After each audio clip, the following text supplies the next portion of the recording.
然后去年上半年这个数据写的是全国46万家公司倒闭，现在活下来真的太难了。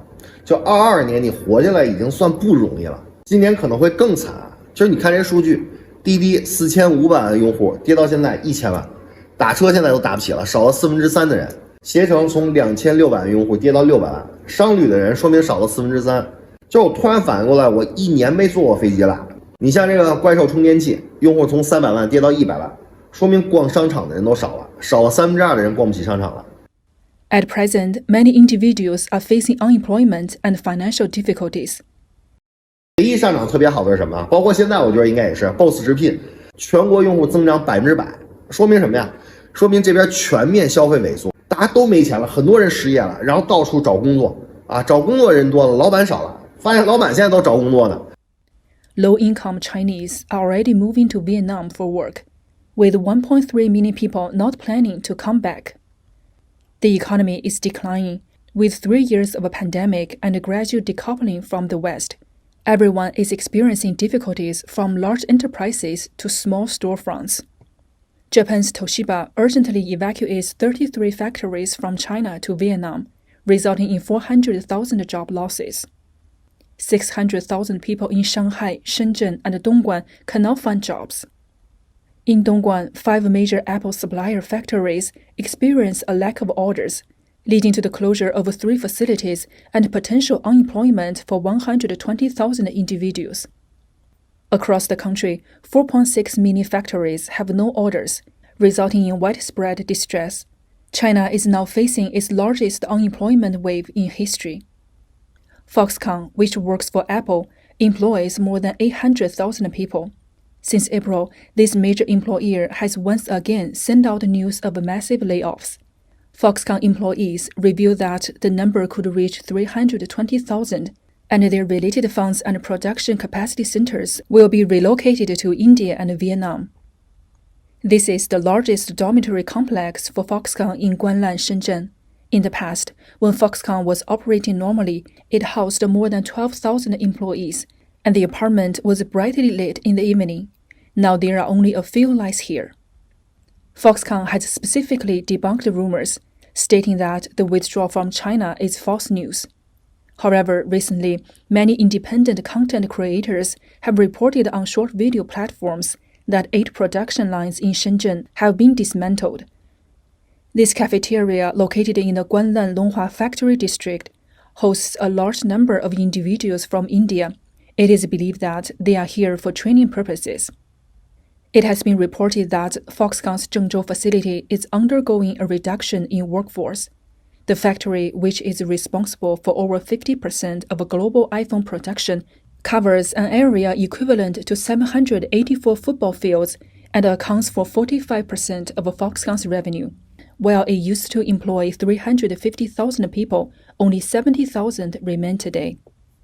This is the current situation of the Foxconn factory in Zhengzhou. You can see that the factory area is deserted, with only a few people visible, a significant contrast compared to the hustle and bustle of workers in the past. Foxconn employs hundreds of thousands of individuals in China, and considering the interconnected upstream and downstream industrial chains, the employment of millions could potentially be impacted.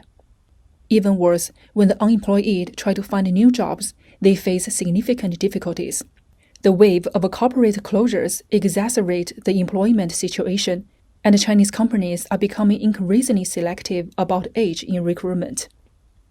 Some companies even use loudspeakers at recruitment sites to continuously broadcast that people born before 1986 will not be hired. This phenomenon has sparked anger and sarcasm among netizens.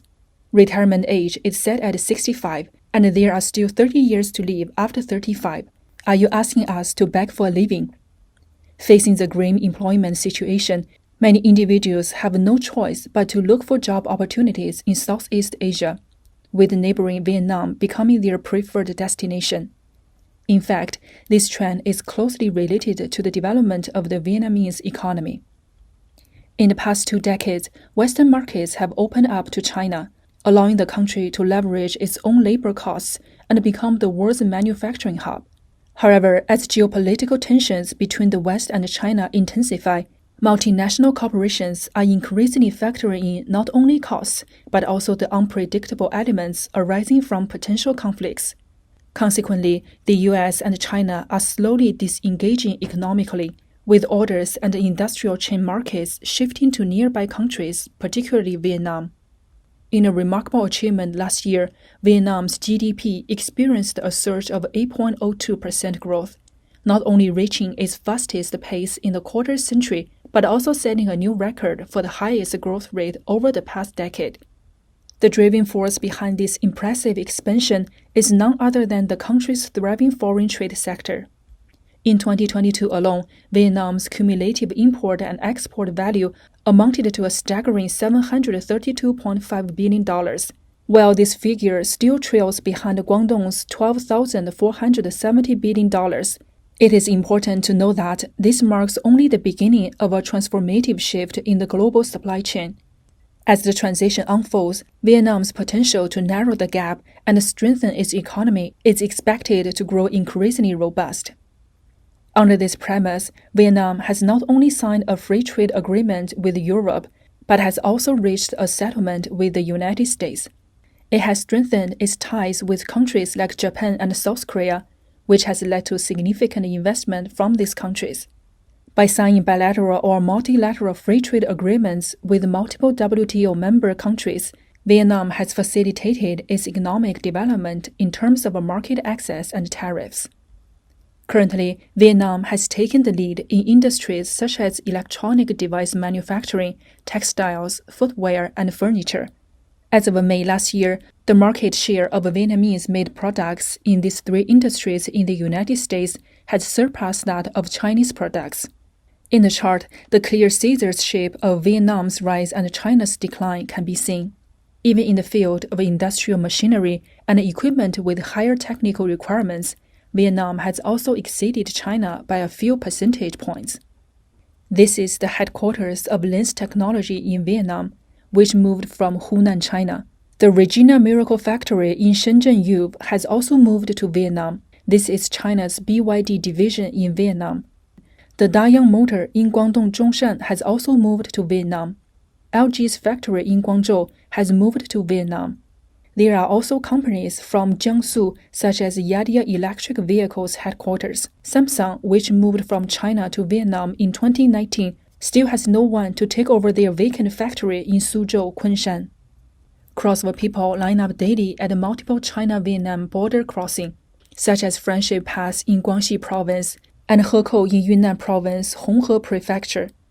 The queues are extensive, making it hard to see the end. On March 18th, people waited for 4 hours, advancing a mere 10 meters. Normally, Chinese nationals can only get a visa to Vietnam for a few months, but if the factory helps to process the visa, they can get a 1-year visa immediately.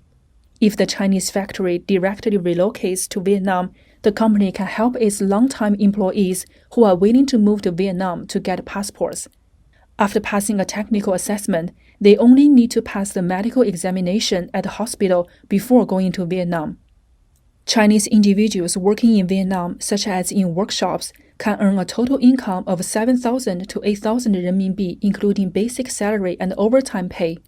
For technical positions like machine maintenance and electricians, the starting salary is 6,000 renminbi per month.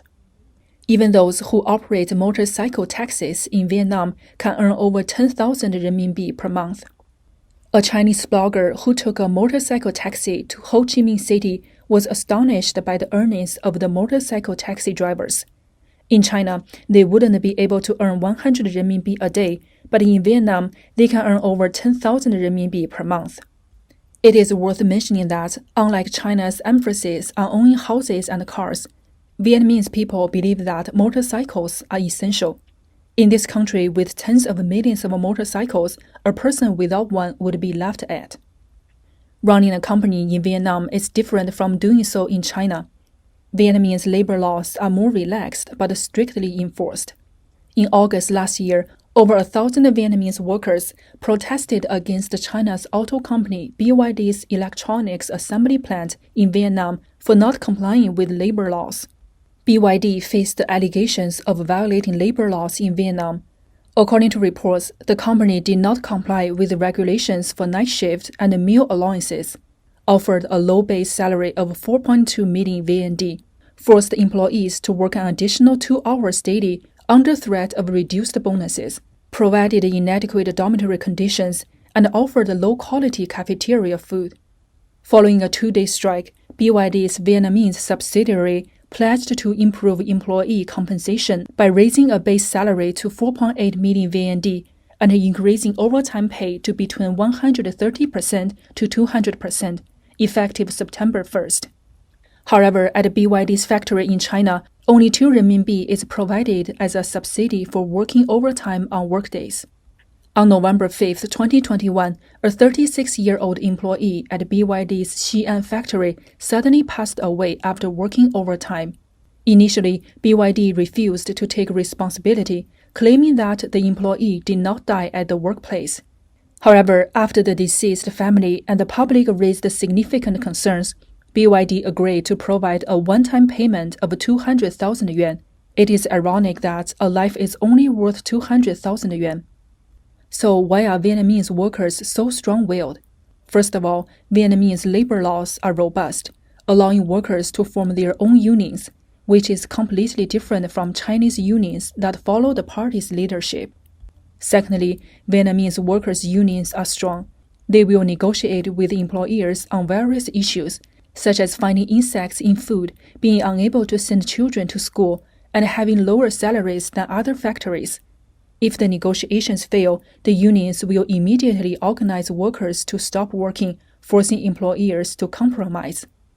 In Vietnam, Social Security contribution rate paid by employers for employees is lower than in China, at 21.5% compared to 29.5%, with a reduction of over a quarter. However, employers must pay Social Security for their employees, otherwise it is considered a criminal offense. In Vietnam, the 8-hour workday is strictly enforced, and daily overtime cannot exceed 2 hours. During statutory holidays, employers must pay triple the normal wage for overtime. Moreover, employees who have worked for more than a year in a company are entitled to 12 days of paid leave per year. In contrast to Vietnam, Chinese companies and employers often fail to protect their employees' rights and interests. The Chinese labor union system operates under the leadership of the Communist Party and represents the interests of the party and employers. Furthermore, some Chinese companies do not fully contribute to Social Security payments for their employees, and some even evade such payments. China has a weaker response to employers who do not fulfill their Social Security obligations, resulting in some illegal actions going unpunished. Overtime work is prevalent in China, and employers often fail to comply with legal overtime wage requirements, leading to a prevalent overtime culture. Compared to Vietnam, Chinese workers receive lower overtime pay during statutory holidays.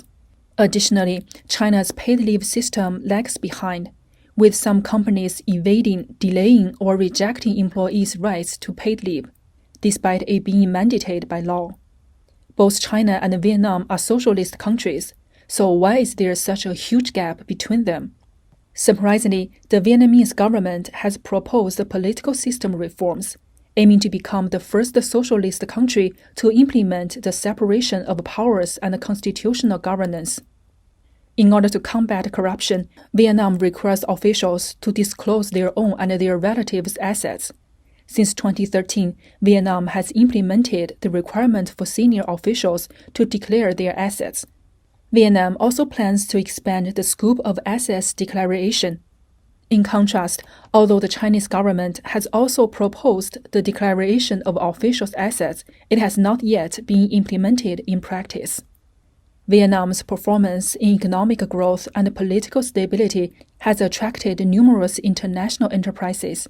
According to statistics, as of 2021, the number of foreign-funded enterprises in Vietnam reached 36,000, many of which are high-tech enterprises. Recently, 50 high-tech companies, including SpaceX and Pfizer, visited Vietnam, planning to increase their investments in the country. According to a World Bank report, Vietnam's economic growth rate remained at an average of 6% between 2010 and 2020. If this trend continues, Vietnam's future development may surpass China.